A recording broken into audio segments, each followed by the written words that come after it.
Anything. Hello, and welcome to our Innovation Women Speak webinar series. My name is Bobby Carlton. I'm the founder of Innovation Women. Innovation Women is a visibility bureau for entrepreneurial, technical, and professional women.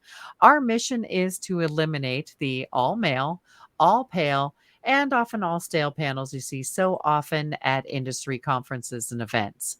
We connect women with speaking opportunities, and we connect event managers with awesome speakers who just happen to be women. Innovation Women is so much more than a traditional speakers bureau. Event managers can search the database for free, and speakers pay just $100 a year to become a member. They get a profile on the platform and access to lists of speaking opportunities, as well as a number of other cool benefits. And here are just a few of the great features on Innovation Women. It's a way for speakers, consultants, workshop leaders, and subject matter experts to get the visibility that drives careers and business success. Our Kickstart cohort program is something that can help you get the most out of your Innovation Women membership. Our team provides you with guidance to help you perfect your profile and understand how to work with our extensive list of opportunities. The cohort structure offers you a built in network for accountability and motivation. Every speaker needs a group of speaker friends. You can learn more and register in the Attachments and Links tab. And for our webinar attendees today, we have a special offer of 20% off your first year. Use the code IWWebinar for 20% off if you're interested in becoming an Innovation Women speaker. Check it out at innovationwomen.com. And before we get started with today's presentation, I encourage you to register for our upcoming webinars on September 7th. Julie Austin will present Speaker Sponsorship 101. You'll learn how sponsorship puts you ahead of the competition, why you need to start off with small business sponsors, and why brands want to sponsor speakers. You can register for this webinar in the Attachment tab. And speaking of the Attachments tab, this is an annotated version of your screen.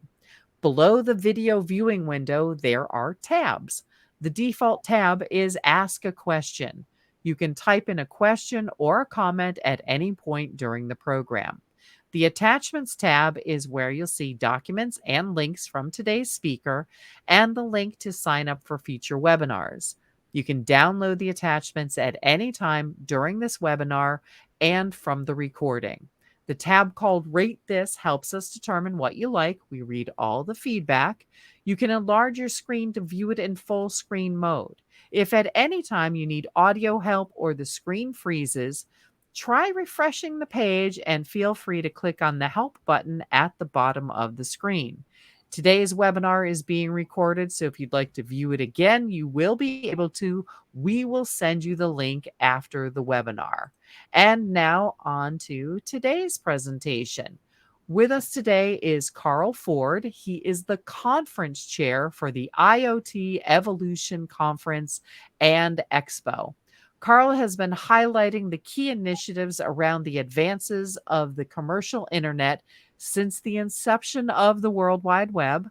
Carl's diverse experience in technology spans the area of costing, operations, marketing, regulatory, and product development and management. Carl has become known throughout the communications community for his ability to connect people and businesses, be it in formal conference settings or through the well-planned serendipitous encounter. Carl's technology experience, along with his expertise in building relationships, as well as relevant, thought-provoking conference content, make him an invaluable asset to the IoT evolution. So let's get started. So, hi, Carl. Welcome, and thanks for joining us today. Hi, Bobby. What an introduction. Boy, You sound amazing. I'm a legend in my own mind, and now I've got proof of it. Thank you. Absolutely. Well, actually, one of the things I wanted to ask you about is number one, I want to find out a little bit about the event or events that you run. But I also want to start off with you are a conference chair. What is different from a conference chair from the generic term that we use often, which is event manager? Oh, and the answer is I've been blessed by a bunch of people that delegate around me. So, a conference, as you know, being your history, is all sorts of different tasks and obligations that you have to manage. I am lucky in the fact that I've got everybody else in the world willing to do the work of the difficult stuff of logistics and management. All I got to do is find the right speakers, bring the right people in, have the general content ideas where we're trying to head with the show, and work with our advisors and the speakers and our sponsors to get the best content possible, to get the best audience possible. Awesome. All right. So tell us a little bit about the event and the events that you run. Okay, well, IoT Evolution is about basically, James Brem says it's about bits, bytes, and connectivity. It's about how you take advantage of the internet. Back in the old days, everybody thought the internet was a bunch of servers connected up, and then it became all about the people and the web itself. And now it's about the things that are connected to the web and how we take advantage of those things and how we make measurements happen, how we make good data occur so people can actually improve things. We call it the Internet of Things, but I actually think it's the Internet of Services. Oh. I think what it's really about is how you improve the service that you already have in operation. So, there's some great examples. There's a few companies that are really good at resource management of water that have made it so that companies now put the bonus on their managers on how well they're using the product that manages the water because of the fact that it's such a reduction in cost to the company. We have another company that works with the utilities themselves and have managed to make it so that the water level is staying high when we've got droughts all over the country right now. So Smart city stuff, it sounds like. We can call that smart city. I have a rough time with smart and city, right? I mean, I remember when people were trying to tell me municipal Wi-Fi was going to be my future, and I lived right on the route for the community bus that went around my town. And guess what? It hadn't been replaced in 40 years. And I sat there and said, I could imagine Wi-Fi being there at 5, not even before the Wi-Fi 5, right? But still Wi-Fi 2, right? And, the town's sitting there going, no, we don't have any more money to upgrade it, and you're sitting there with, a super fast machine going nowhere. But fortunately, that part of the world didn't take off. But smart city makes a lot of sense when we're trying to do things like ESG, right? When you're trying to deal with the environment, the societal good and the governance, right? And compliance is a giant issue for taking advantage of IoT, right? If you can actually document what you're trying to do and make it so that you've got proof of it, that's great. The problem we had in the early days of IoT is there were a lot of people who would sit there and collect the data and then never actually analyze it. But now, we've got AI coming in, we've got machine learning. We're doing better at the essential part that has to be done. So in that conversation, I heard a whole bunch of great ideas for speakers to pitch you on speaking at your conference. So Exactly. the question that we often ask the speakers is, who is your best audience? And, for your shows, like who's in the audience? Who are you delivering all this content to? Well, this is the sad but true statement. I've got enterprises in my audience that don't want to be revealed. Okay. I've got lots of ecosystem people, so potential partners. And depending on the subject, I'll admit that I have engineers and lawyers that gather together. So, if we're talking about spectrum issues or things about information rights and who has control of the data, that ends up being a data analyst and a lawyer talking together, which is exciting for some and boring to others. So you got to pick your poison at my show. The good news is that we've got many concurrent things going on at the same time. So I try to make it so there's something of general interest going on while at the same time there's deep dives going on. Gotcha. All right. So who is who speaks at your event? Who do you see on stage? And this is obviously a great place to tell us a little bit about some of the previous speakers you've had. Well, let me not give names, but let me give Types.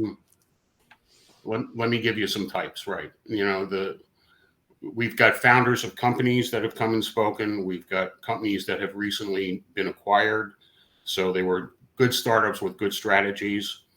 We've got people who've come to the show that how do I put this the right way?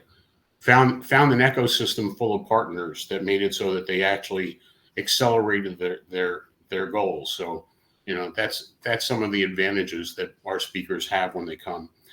By and large, I like it when our speakers are talking about solutions, basically case studies, and are really kind of, you know, I hate to do this to you, but I'm going to use my hands. Okay.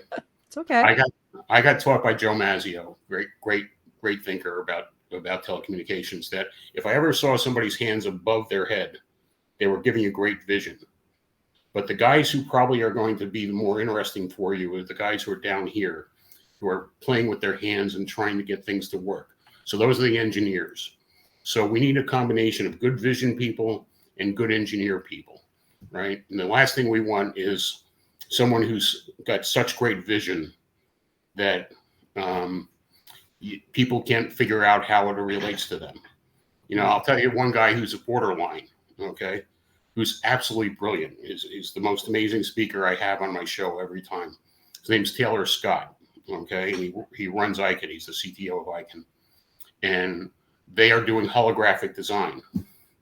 And he knows how people's eyes work. So he knows how to render things. And he will tell you about your eye more than you ever wanted to know when you're just sitting there watching the holographic thing going, well, you know, that's the cool part, right? But for him, he's got the full vision of what has to be implemented. But when I ask him a question, he often makes it so that the other speakers on the panel, I have to reel back in to bring it, you know, and now for the rest of us mere mortals, you know, this is what we're doing, right? So, you know, that's the fun part of the show. Can I tell you what it used to be? Less jargon, more real words.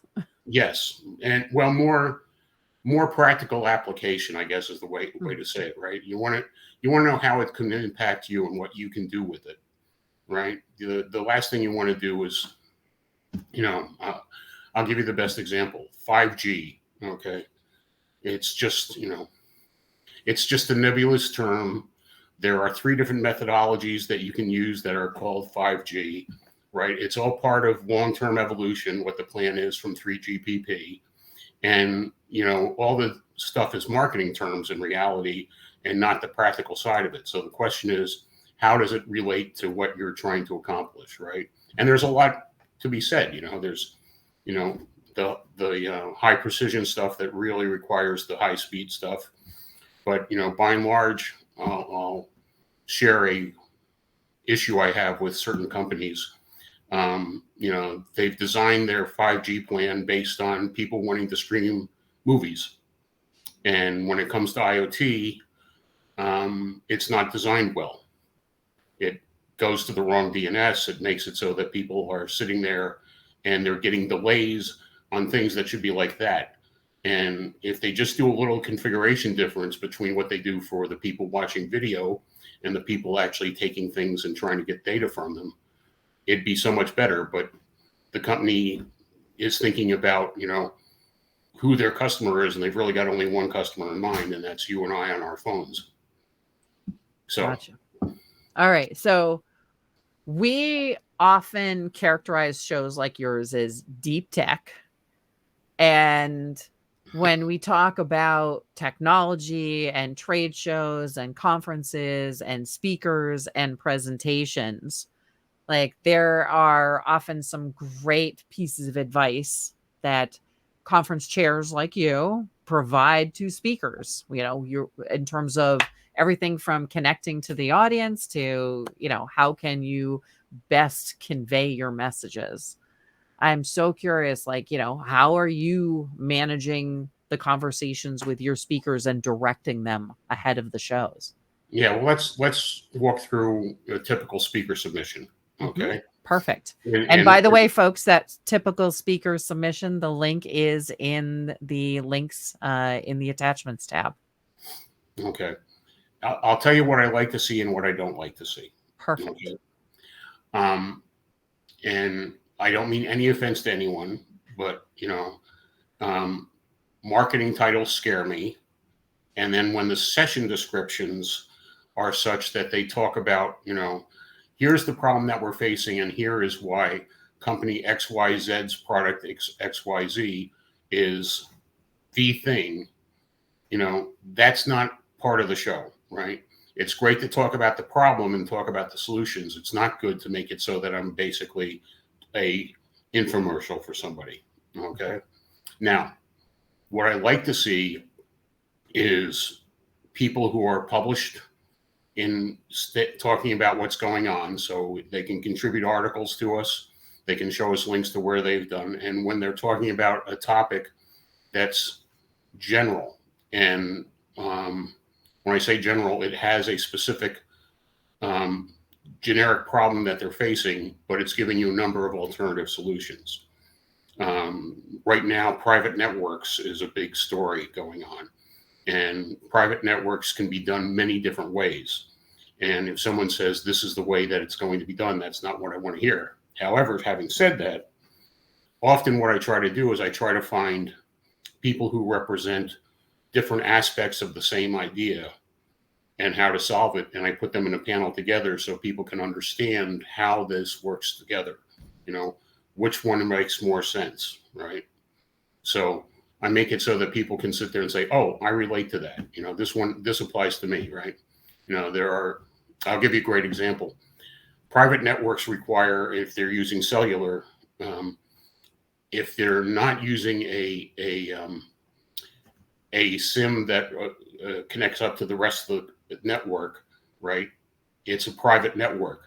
Often what happens is people put in these private networks thinking that they're going to save themselves money, and they don't realize that once they leave their jurisdiction, it's a dead cell, right? It doesn't have any connectivity anymore. So then they realize they need to go to hybrid, and they immediately have problems because of SIM management, which is a giant issue. And fortunately, there's lots of ways to do that, including, just letting the carrier take over for you, let your MVNO take over for you, and also how to run it yourself, right? But the problem is it's a scale and headcount thing. How many people do you want to employ on this, right? And as one of our friends from AT&T says, does the CTO really want to have a garage experiment on how to make connectivity work, or does he just want to have the capabilities, right? So this is the kind of conversations that we try to have at our show, where we make it so that you can sit there and make a choice.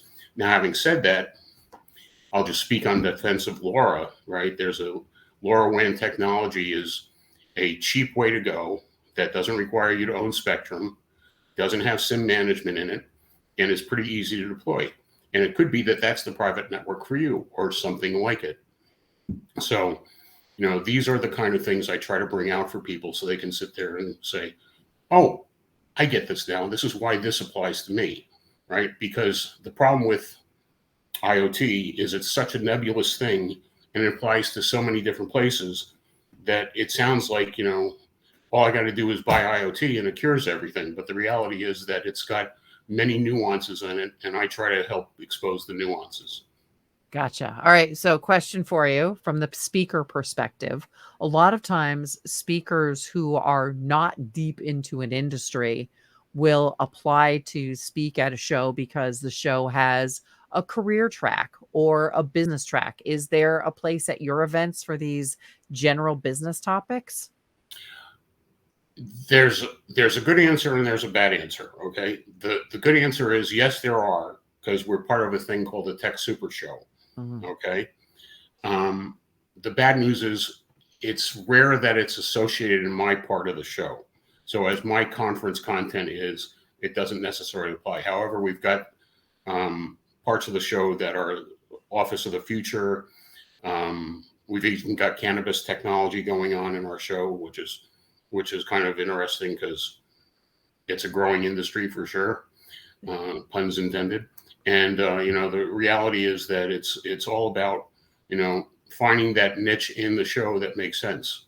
You Yeah. haven't brought up your history with us yet, Bobby, but it's improved a lot since you last were with us. Well, I mean, that's one of the things that you and I have talked about in the past, the status of women in particular industries. We still get a minority of women who are working in the industry or who are executives in the industry. And, I know one of the things that you've done in the past is co-locating. You just mentioned you're co-located with Tech Super Show this time. In the past, you've co-located with events to help bring more women to your event. Yeah, and if you want to come and organize such a session, I'm happy to have you back. So that's open to the group. Yeah. Well, you co-located before with, was it Women in Tech? Women in technology. Yeah. And as the father of three daughters, I want more women at the show, right? My best experience is when my daughters were actually visiting my show, and they related to some of the women there. So that was the good news. Absolutely. One of my daughters actually works for Tesla, so she's doing quite well on the tech side.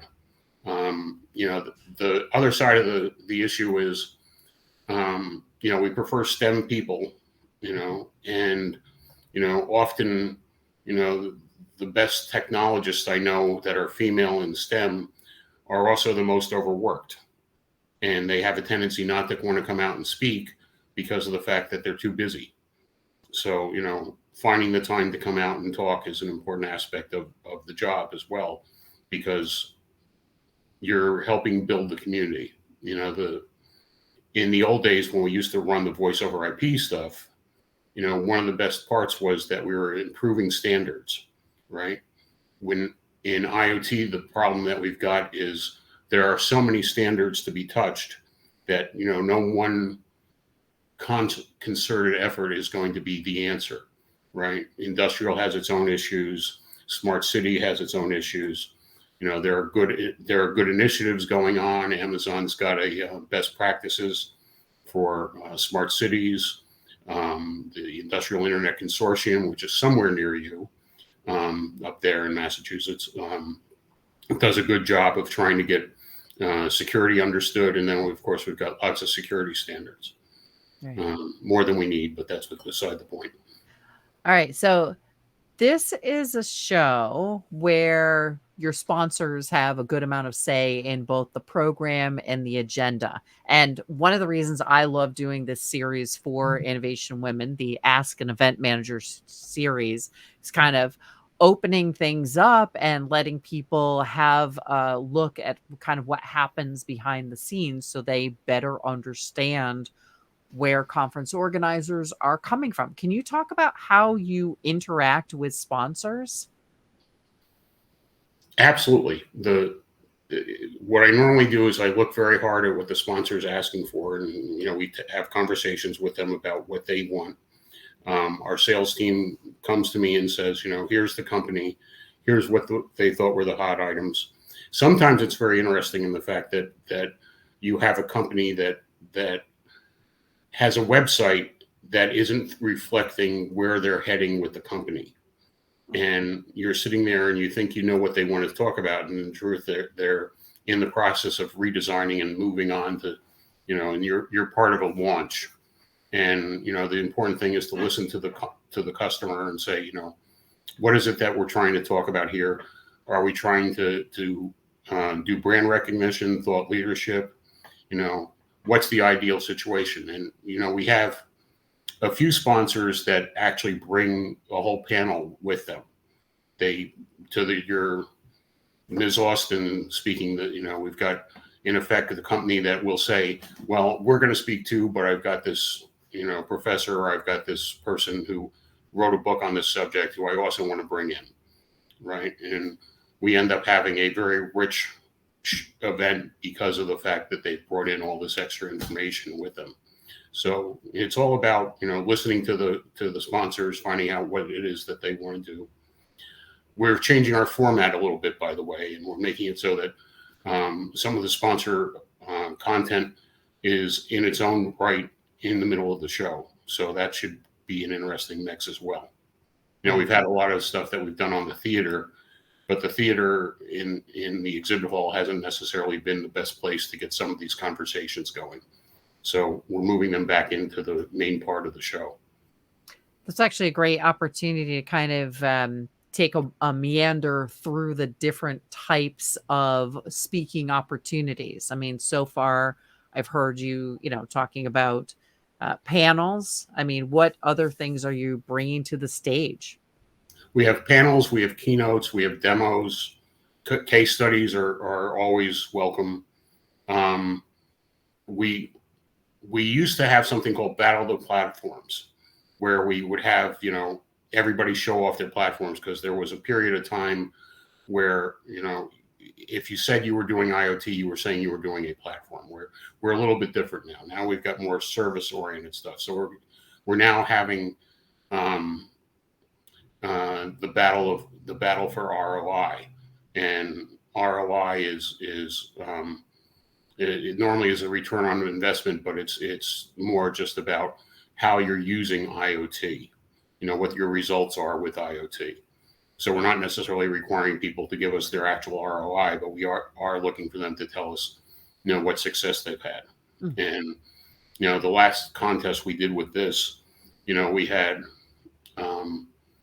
a new solution from Global Star that was basically changing how trucking was working and how they were managing, fleet management. We had water being discussed again, and particularly how municipalities were making it so that they were saving money. Because I know this comes as a shock to you, but sometimes they don't build properly in your municipalities, and they don't actually find the cost causer on some of the problems they have with water. So that was number one. What else? We got some great sensors that are working with LoRa technology. We had a discussion about how do I put this? How CSI for New York City stores evidence, and how the temperature guide is making sure that the things are in the proper space. So, all sorts of cool things that you wouldn't normally say, oh, this is IoT. But the reality is IoT is, pretty much everywhere in some way, shape, or form. Yes. Gotcha. All right. And I want to talk to our audience here. Hey, folks, if you want to ask Carl a question, you have a conference chair / decision maker here available to you. So this is your chance. Ask a question, drop a question into the chat. Carl, maybe you can just kind of walk us through the process, not just of how people apply, but then what happens? Like, you have a call for papers on your website, somebody applies, then what? Okay.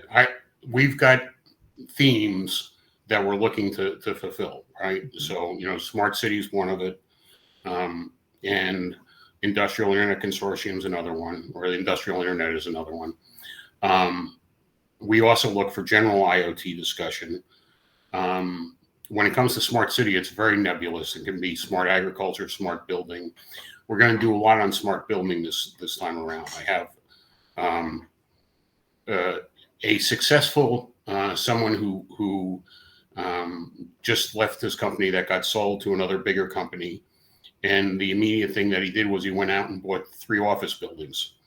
And it's his family's history to do building management, and he's putting IoT in to make it so that the value of his buildings keeps increasing. So he's going to be a great speaker at our show when he comes in February. Let's see. What about else? the time frames? Like, I apply to speak today because I'm listening to this. When do I get a response back from you? Probably the week after Labor Day. I've written 30 sessions for the show so far. Okay. And what I've done is I've placed my ideal company that I'm seeking to come out and speak. Okay. The odds of me getting my panels from who I ideally want to speak are slim and none. Right. I'll get about 30%, maybe 40%. Right. Because I have some lofty goals. Right. How many times can you ask Google or Amazon to do something? Anyway, um, I heard brand names there. Brand names attract you as well as an audience. right, right. Well, but also, there are good companies like Senate, Everynet, Lassant. These are small players, but they're very important players. There's the MVNOs like Core and Aris and Sierra Wireless, which is now part of Centec, which will be interesting. And Telit has moved on to become an MVNO too, which is interesting. So we've got a whole bunch of different movement going on in the industry that you also have to kind of demonstrate to people, right? It's like um, it's like when the hamburger stand place offers chicken for the first time, right? I didn't know they sell chicken. It's now I'm the module people are selling connectivity. Go figure. So it's all these different things that have to be kind of brought into the people to see.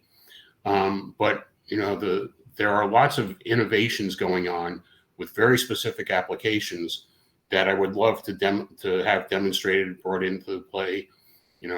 That comes into it. So anyway, back to the process as you were asking about, right? So I've got my 30 ideas. That represents about, I would say, 70% of what the show could be.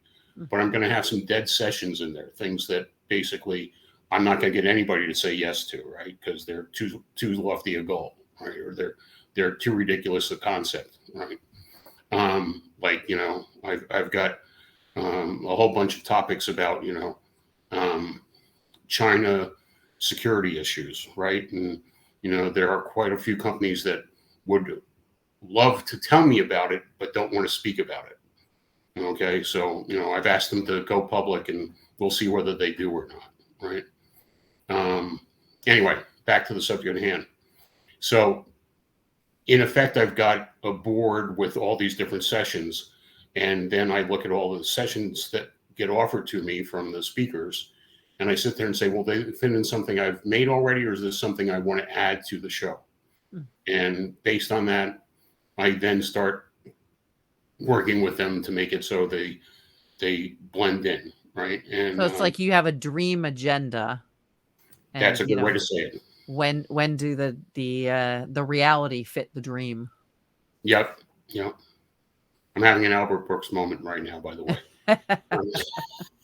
So anyway, the goal is to make it so that the people who are presenting data to us or giving us the call for papers should definitely make it so that I'm aware of how they're impacting, what the impact is they think for their audience. And the audience is very mixed, but by and large, everybody's trying to solve a problem normally for the enterprise. We have some consumer oriented stuff, but that healthcare is a place where it kind of blends together, right? It's like I personally use a sleep apnea machine, right? My sleep apnea machine reports back to my doctors every day about what I've done and how I've slept, right? And then I go get to hear from my doctors as to what I did wrong, the fact that my mask is leaking, or that I'm getting up too much at night, whatever the answer is, or whatever the discussion is. But the point is, tell us what you're doing. Tell us about the data that you're gathering and how it's being taken advantage of, right? One thing that amazes me is we've got all these logistics problems going on right now with getting technology from point A to point B, and yet we've been working on supply chain with IoT for decades. So how come we're not better at it yet? What's the problem? Is it just a macro problem that's so big that it can't be solved by IoT, or is it just that we're not utilizing our data correctly to know better? So there's one big discussion point.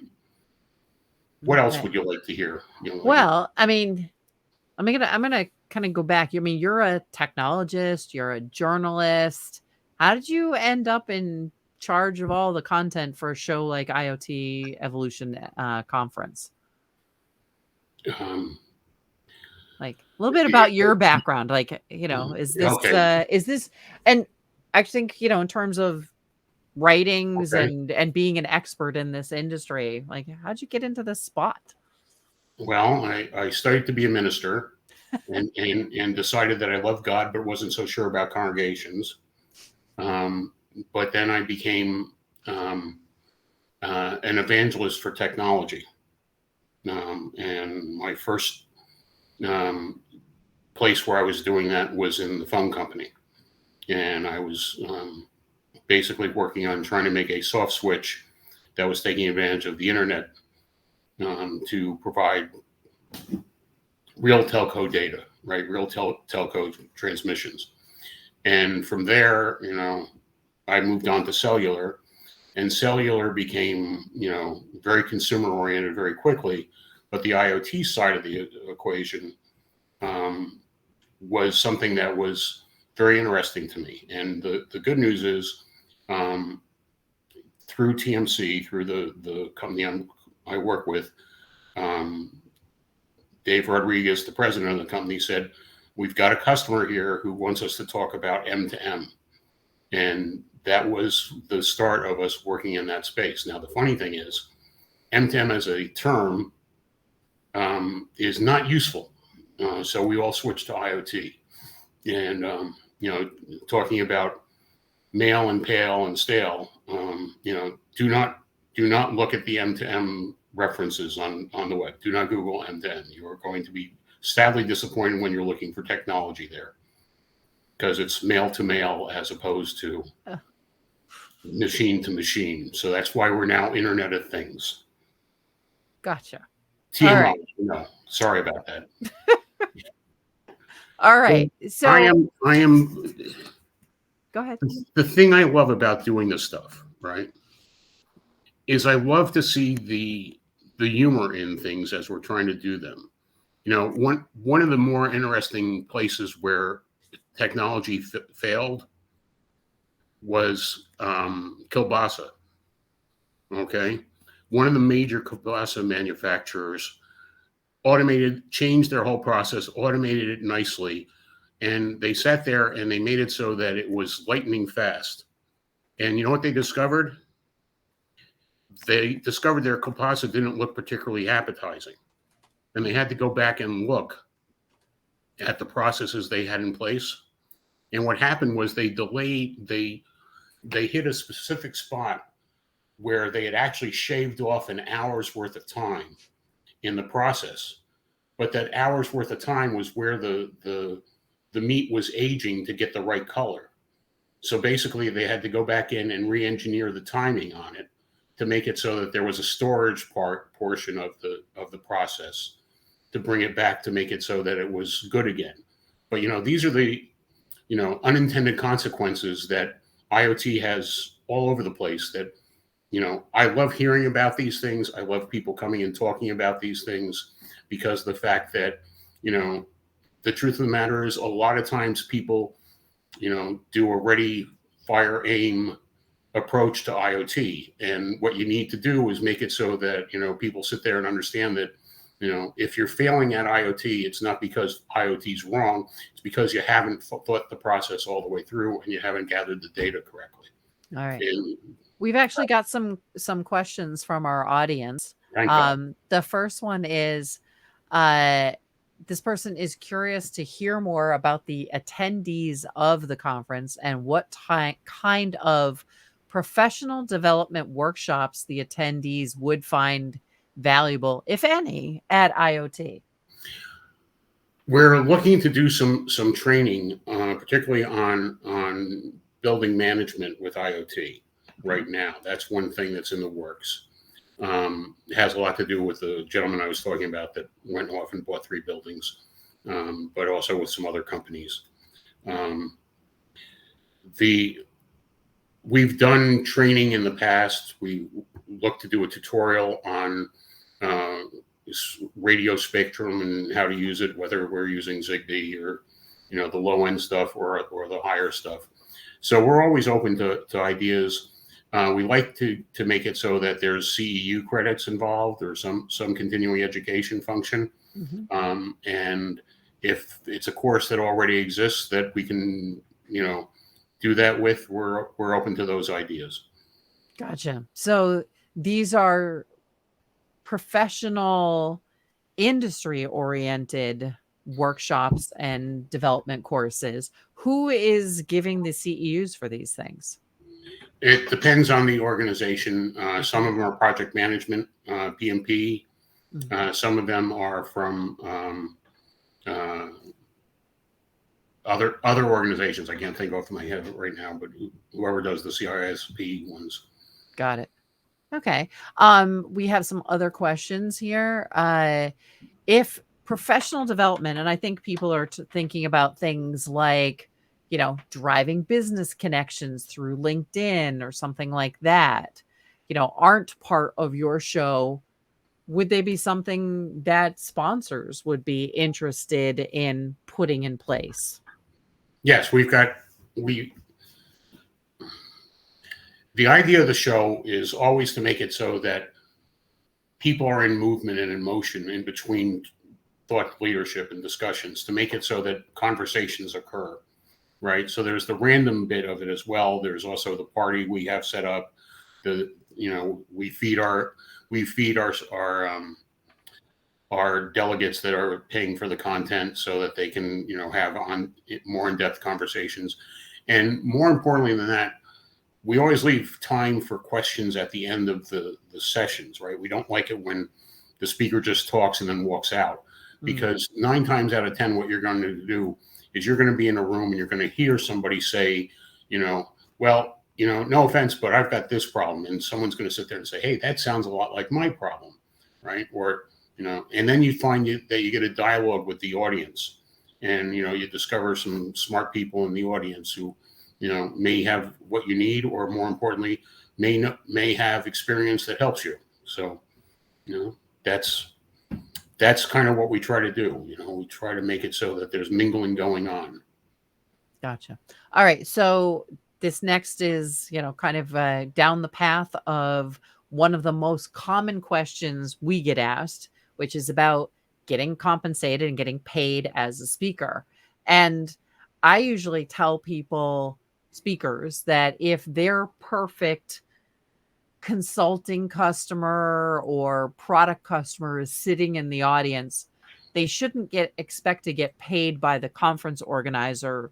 There are other benefits. So maybe you can talk about how speakers get compensated for what they are doing, as well as, kind of like what they get out of being a conference speaker. Yeah, so let's start off with a reality check. Okay. COVID had a tremendous impact on all conferences. Okay. And it's very hard these days for compensation to be given to speakers when, we were basically working very hard to find a way to keep our companies alive while COVID made it so that, no one wanted to be near you, and everyone had to be 6 feet away. So, a room that would normally handle 500 people would end up with 50 people in it, right? Which, does you no good. Speakers should expect that the benefits they're going to get is, number one, finding potential customers or finding potential opportunities that may involve their own personal career by being at the show. We're not compensating anybody to come to the show. There are people that I, love, and I ask Vince Cerf. I constantly send him a note asking him if he'll come and speak. Okay, and Vince has, kindly said no to me every single time. Right. I'm never going to offer Vint money because, first of all, he's got more than I do, and secondly, it's not about the money for him; it's about the evangelism. Right. So, I'm not putting too much altruism on them, but the reality is that we can't do it because of the fact that we're just coming back to life. And some of the best people, I'd say, we can do a webinar, we can do a podcast with you, we can identify you in other ways that show exposure. And if you find you get, write an article for us, and if you find that you're getting feedback that makes it feel like you've got an audience with us, then come, join us. But I'm not going to pay for your airfare. I will feed you when you're at our show, okay? And depending on how much you drink, you might find that satisfying too at the party. But we're not going to. We just don't have it in the budget to do that. And to be candid, I think it's rare that you're going to see that more and more these days after COVID. Yeah. All right. So many events and conferences make a special effort to attract new voices. Some of it is part of diversity, equity, and inclusion efforts. Others, it's just, we've seen Joe way too many times. Can you talk? I mean, well, I'm going to say right off, for example, you reached out to us and, hey, help us find new voices for our event. Can you talk about some of your other efforts? Sure. The good news is that being a deep tech show, we're not as pale as you would say in your male pale and stale thing. Okay. Now the reality is that sometimes I'm slow to spot opportunities. Okay. And I need to be hit on the head, right? That's when an article is good or something like that is good. Okay. But by and large, I have a few people who I have constantly at the show because I trust them to do things like moderate or, speak about the latest innovations, right? Get Wireless has their CTO, David Smith, who, is always on the bleeding edge of the technology. Taylor Scott, who I mentioned, is, so far ahead of us in so many ways. And then there are analysts too that, James Brem, Ryan, there are guys who I just really, I trust their thinking. And it's guys. Every single one so far has been a guy. Where are you finding the ladies? Okay, that again, us. Fine. Maribel Lopez would be welcome if she wants to come. She's brilliant. There are Stacy we invite, but in effect, Stacy also sees us somewhat as competition. So, and she's good. And then Peggy would be welcome. Maybe I'll tell you what. I will set up a session right now, Bobby, and I'll include you in the list, okay, of women technologists speaking about the technology. And I'll invite Stacy, I'll invite Maribel, and I'll invite Peggy, and we'll see, if they come. And if they come, we'll have a great session. And one of the reasons that, you said it yourself earlier is a lot of the women are the busiest people because they are known, they stand out in their field, so they get invited a lot. Right. And that's one of the reasons, the up and comers, we're always looking for them. How can they get your attention? Once again, articles, come and do a podcast with us. Make it so they're submitting an article to. They would be submitting an article to IoT Evolution News, right? Okay.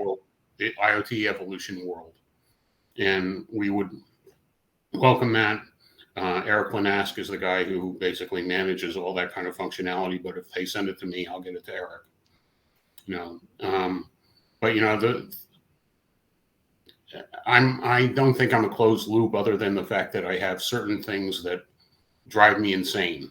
And if someone, the problem for a newcomer is that I don't necessarily speak my mind to them.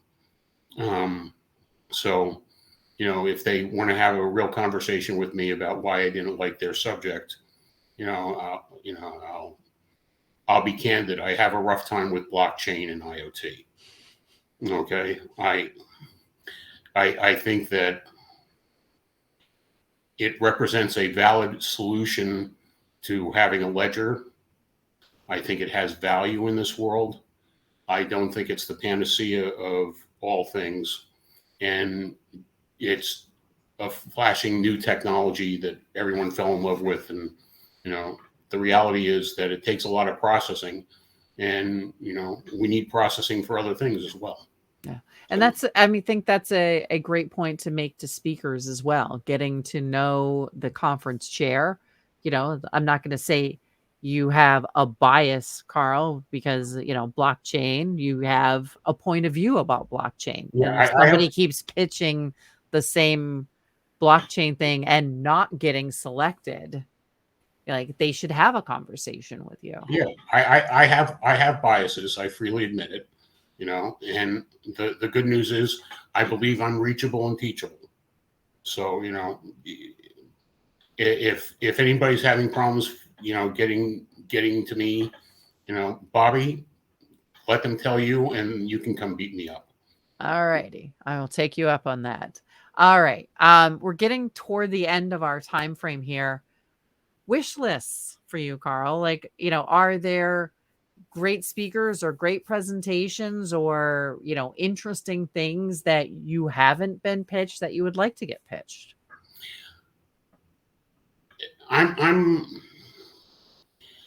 I'm a big believer that there's some macro things going on right now that really aren't being talked about. I'd love to have quantum computing talked about as to how it's going to impact IoT. Um, I would love to have people come and talk about the fact that supply chain issues are changing dramatically. Here's an interesting fact that one of our speakers, and unfortunately he's a male, but We have nothing against guys, just we want equal share of the voice. John Pelson wrote a book called Wireless Wars, and in it he pointed out the fact that while we made it so that AT&T and Verizon weren't using Huawei gear, we let the tier twos do it. And guess what? The tier twos happen to be in locations where our nuclear arsenal is deployed to launch missiles.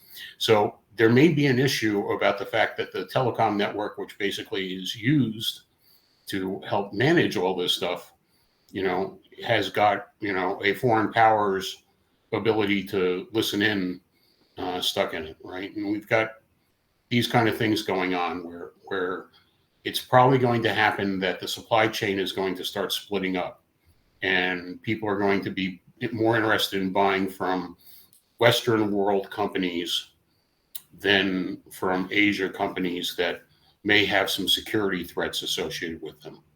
And it also means that security is a big, gigantic issue that we're all going to be talking about for years to come. The reality is that some of IoT is trying to manage 8-bit PLCs, right?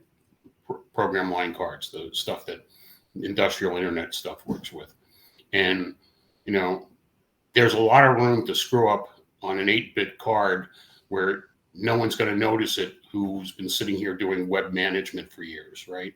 It's just behind the scenes. It's like someone writing code in machine language and passing it by with it being unseen by the guy who's sitting there saying, well, is someone trying to hack my web page, right? It doesn't involve HTTP. So the issue that you got is, how do we manage these things? How do we talk about these things? And once again, the sad news is I'm very much a deep tech conversation right now. So I apologize for that. But the people, and I believe that most of them are women, that can make it so that this deep tech conversation becomes it applies to me conversation, is kind of an essential thing that has to happen at my show, right? I had a session on SIM management that, to my way of thinking, should have had the entire audience there, okay? And the reality is that the only people who came were the people who knew what SIM management was. right? And that's not the show that I want to have. I want to have the show that really impacts how people are deploying IoT. It's interesting. One of the biggest complaints that I hear from some conference attendees when they go to conferences and shows is they say, I sat in on sessions that weren't what I thought they were going to be, or didn't address the thing I wanted. So meanwhile, on the other side, I have speakers saying, I have these great creative titles to capture the attention of the conference organizers. Is there a happy medium? Is there like, like get creative, folks, and then we'll figure it out later? What do you think? I think there's a dialogue to be had on that, right? And I think that's I catchy titles. I'm the king of catchy titles, right? I like puns. I like stupid, if you build it, they will come is constantly in some aspect of a title in my stuff. But the reality is that it's got to be something that people really care about, right? So, the catchy title in and of itself doesn't do anything. But by the way, catchy titles are great for articles, and once again, I'll push people to write for us and contribute and make it so that, or link to where you're already published. Show me what you've written so far about the subject, right? But once again, it's about the practical side of IoT. The reality is that IoT is no longer, a bunch of people playing with Arduinos. It's now people who are actually doing things at scale, right? And the fact that Google and Microsoft Azure and Amazon Web Services are all big players in our space indicate the fact that we've kind of made a transition. Now, the fact of the matter is that they're all providing a generic baseline for things, and our speakers are the ones who are actually making it so that the practical side of it is being fulfilled. Yes, you go to the cloud, but the reason you're going to the cloud is because of the fact that if you're managing IoT, 9 times out of 10, it's not on your premise. It's in motion somewhere, or it's on a remote site, and you're trying to manage something that you don't have any control of. So who is it that you're working with? How is it that you get it implemented? What is it that makes it so that you're gaining value from it? The truck rolls, right, are costly things to do. And, the last thing you want to do is be stuck. AT&T just shut down its 3G network, right? Lots of companies sat there and said, "Oh, I didn't realize they were shutting it down." Now, AT&T sent the information to the people they thought knew about it, but the reality is that the people who were in charge of the contracts may not be the people who actually used it day to day. Go figure. All right. We've actually got a couple of related questions Go ahead. here in our last few minutes. Somebody is asking if you track attendance and in terms of diversity and in terms of gender equity, as well as tracking the number of women on stage or the number of diverse elements that you have on stage. We have people who look at that, but I won't say that it's an emphasis on our part. Mm-hmm. What about attendance at the conference? Our attendance is pretty. Our attendance is I'd say we're about 30% women, and race-wise, we're very mixed. I think one of the more interesting things is the last show I had several women who were actually from regulatory bodies, some outside the U.S., and then some women entrepreneurs who actually were the CEOs of their companies, which was nice to see. We had one of them in particular, engaged me for 20 minutes to ask about a specific problem they're having. Great. So, all right. We are running out of time. We're coming down to our last few minutes here. And before we go, I did want to just share, we've got some pictures from the IoT Evolution Expo. and also, just some photos from the event from Carl's company. And also, I'm going to do really quickly a screen share just to make sure that everybody knows where to go. So, this is the call for papers for the show. And you can see here that you actually have the ability to submit a proposal, and that decision deadline is coming up. Now, Carl, early decision deadline. You already got some folks in, I'm assuming, because this early decision Yep. was August 15th, and the regular decision deadline is coming up September 9th. Like, what percentage of the calls for speakers and the applications come in early versus last minute? I know this is a shock to you, but last minute is normally the rule, right? It's it's like everybody's a lawyer, right? Tell me the due date, and I'll make sure that I ask for an extension, right? So Absolutely. we're going to see a lot of that, but the reality is that we've got some very good presentation or call for papers that we've gotten already. I'm placing those people and having dialogues with them as we speak. Fabulous. Okay. So, and everyone, thank you again for attending today, joining us. Carl, thank you so much for joining us. The Innovation Women Speaks webinar series is brought to you by Lioness Magazine and my speaker leads. And again, if you are interested in getting involved with Innovation Women, check us out at innovationwomen.com. And you can use our code IWWebinar for 20% off. And thank you again, Carl, for joining us today. And we will see you all soon. Have a great rest of your day.